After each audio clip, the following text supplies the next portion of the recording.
Hi everybody, this is Mrs. Mancuso and I'm going to do a quick review of redox reactions. So, first of all, I want you to remember that it is both reduction and oxidation occurring.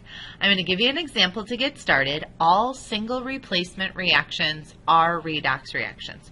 So I'm going to have aluminum and I'm going to add it to aqueous salt. So NaCl aqueous. And what's going to happen?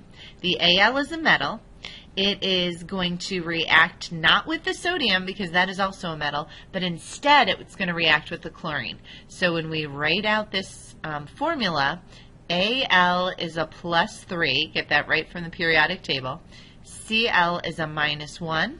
So you crisscross and you get the formula AlCl3 for aluminum chloride.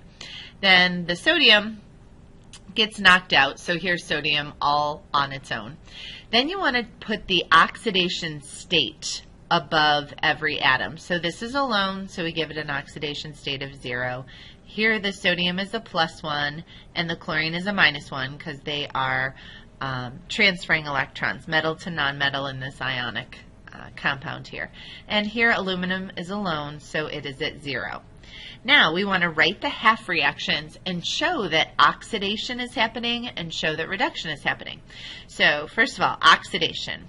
We remind ourselves with an up arrow right here, oxidation is losing electrons, so I want to have electrons as a product, and the up arrow reminds me that the oxidation state is going up. So when I look at this reaction, Al is being oxidized because it is changing from an oxidation state of 0 to an oxidation state of +3. To write a half reaction, you write it as it appears before the arrow, and actually this is making me stop and go, wait a minute, we're not balanced. So 3 chlorines over here, I'm going to have to put a 3 in front of this to give me 3 chlorines here. That gives me 3 sodiums, so I go over here and I put 3 in front of the sodium. Now I have 1 aluminum, 3 sodium, 3 sodium, 3 chlorines, 3 chlorines. Now I'm balanced. So I write the Al as it is. I write the arrow. I write what aluminum becomes, Al +3. And then I want to show that electrons are being lost, so I put plus electrons. To determine how many electrons are lost, I do the difference in charged, so this changed by 3, times the number of atoms. There's 1 atom, so 3 times 1, 3 electrons would be lost in this process. Now I write the reduction half reaction. Reduction is gaining electrons, so I want to make sure that I put electrons before the arrow. I also remind myself I'm looking for the substance that has decreased its oxidation state. So I look up here, 3 Na+1s have become 3 Nas at 0, so they have gone down in their oxidation state. So I write 3 Na+1s, I add the electrons before the arrow, and then after the arrow, I write it as it appears, 3 Na. To go from a +1 down to a 0 is a change of 1, times 3 atoms, 3 electrons. These numbers should always balance.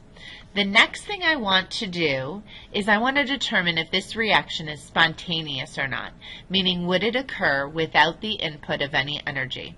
So I go to Table J. Table J on the left side shows the metals.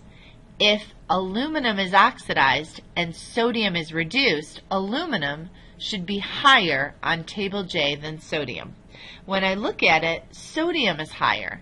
So that means this reaction is not spontaneous. If it is not spontaneous, it is going to require a battery or some input of energy to occur. All right, let's do another one together.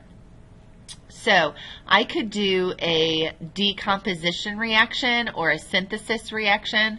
So let's take some copper and let's take some chlorine gas. And let's make copper chloride, CuCl2. That works out nicely because it's already balanced. These are alone, so I write the oxidation state of 0. Copper is a +2, and I got that by crisscross reversing, so I just pull that number right up, and this is a -1. So oxidation, what has gone up in charge? The copper. So Cu became Cu plus 2 by losing 2 electrons.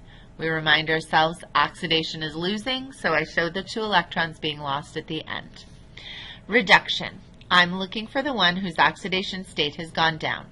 Cl2, I've got to add electrons because reduction is gaining, becomes Cl2 at a -1.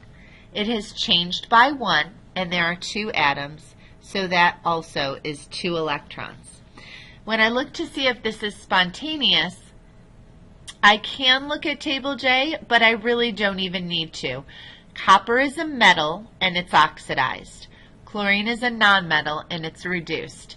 Both of those are exactly what we would expect because metals are left side losers, meaning that they are on the left side of the periodic table and they are losing electrons.